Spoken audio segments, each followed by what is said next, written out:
পায়খানা দিয়ে রক্ত আসা, আপনি রক্ত আমাশা মনে করার থেকে ওটা কিন্তু এও হতে পারে অর্শ।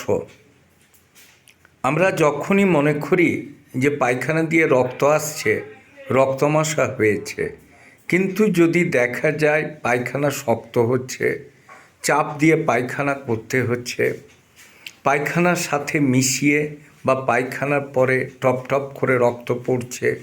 পায়খানা হয়ে যাবার পর মলদ্বারে জ্বালা থাকছে এবং সেই জ্বালাটা প্রায় হাফ বেলা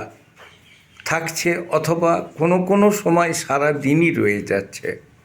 ও জায়গাটাতে অস্বস্তি বোধ হচ্ছে, বিরক্ত লাগছে এবং আবার ফার্দার পায়খানা করতে গেলে সেম জিনিস হচ্ছে। অতএব